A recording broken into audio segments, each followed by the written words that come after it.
Hello guys, ഇന്നൊരു കുഞ്ഞു shopping വ്ളോഗാണ് കേട്ടോ. അതിനായിട്ട് ഞങ്ങൾ കുറ്റിപ്പുറത്തേക്ക് പോകാൻ വേണ്ടിയിട്ട് നിൽക്കുകയാണ് കേട്ടോ. അപ്പോൾ ഏട്ടൻ ഷോപ്പിൽ നിന്ന് വന്നതിന് ശേഷം കേട്ടോ ഞങ്ങൾ പോകുന്നത്. ശ്രീകുട്ടീനെ കൊണ്ടുപോയിട്ടില്ല കേട്ടോ, അവളെ സ്കൂളിലായ കാരണം ശ്രീധുവിനെ മാത്രമേ കൊണ്ടുപോയിട്ടുള്ളൂ കേട്ടോ. അങ്ങനെ നമ്മൾ കുറ്റിപ്പുറത്ത് എത്തിയിട്ടുണ്ട്. അങ്ങനെ വലിയ ഷോപ്പിംഗ് ഒന്നും ഇല്ല കേട്ടോ. എനിക്കൊരു 2 സാരിക്ക് ബ്ലൗസ് എടുക്കാനുണ്ടായിരുന്നു. അപ്പോൾ റെഡിമെയ്ഡ് ബ്ലൗസ് വാങ്ങിക്കാമെന്ന് വിചാരിച്ചിട്ടാട്ടോ പോയത്. പക്ഷേ ഒന്നും എനിക്ക് ഇഷ്ടപ്പെട്ടില്ല കേട്ടോ. അപ്പോൾ ഞങ്ങൾ അടുത്ത കടയിലും കൂടി ഒന്ന് കയറാമെന്ന് വിചാരിച്ച്. അവിടെയും എനിക്ക് വിചാരിച്ച കളറിലുള്ളത് കിട്ടിയിട്ടില്ല കേട്ടോ. പിന്നെ ഞാനൊരു വൈറ്റ് ബ്ലൗസ് എടുത്തിട്ട് പോകുന്നു കേട്ടോ. വലിയ കുഴപ്പമുണ്ടായിരുന്നു. പിന്നെ നമ്മുടെ കുറ്റിപ്പുറത്തുള്ള ബനാവിൽ അവിൽ മിൽക്സിൽ കയറിയിട്ടോ. നല്ല അടിപൊളി അവിൽ മിൽക്കുകൾ കിട്ടും ഇവിടെ. നമ്മുടെ കയ്യിലുള്ള ബജറ്റിനനുസരിച്ച് ഒരുപാട് വെറൈറ്റീസ് ഉണ്ട് കേട്ടോ. ഇതാണ് മെനു കാർഡ്.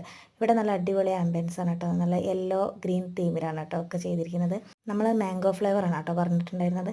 അപ്പോൾ അതാ നമ്മുടെ സാധനം ഇവിടെ എത്തിയിട്ടുണ്ട്. നിറയെ നട്ട്സും കാര്യങ്ങളൊക്കെ ഉണ്ടായിരുന്നു കേട്ടോ. നല്ല അടിപൊളി ടേസ്റ്റ് ഉണ്ടായിരുന്നു കേട്ടോ. അപ്പോൾ ശ്രീധുവിന് ആദ്യത്തെ വായ കൊടുത്ത് ആൾ തണുപ്പ് കാരണം ഇങ്ങനെ ഇതാക്കിക്കൊണ്ടിരിക്കട്ടെ. പിന്നെ വീഡിയോ എടുക്കുന്നുണ്ടപ്പോൾ ഇങ്ങനെ ചിരിച്ചുകൊണ്ടിരിക്കുക. പിന്നെ അതൊക്കെ കഴിച്ച് കഴിഞ്ഞിട്ട് ഞങ്ങൾ കുറച്ച് നേരം ഇങ്ങനെ കണ്ണാടി നോക്കി വീഡിയോസും കാര്യങ്ങളൊക്കെ എടുത്ത് പിന്നെ അമ്മ ഇവിടെ കുറ്റിപ്പുറ അർബൻ ബാങ്കിൽ വർക്ക് ചെയ്യുന്നുണ്ട് കേട്ടോ. അപ്പോൾ അമ്മേനെ കൂട്ടിയിട്ട് നേരെ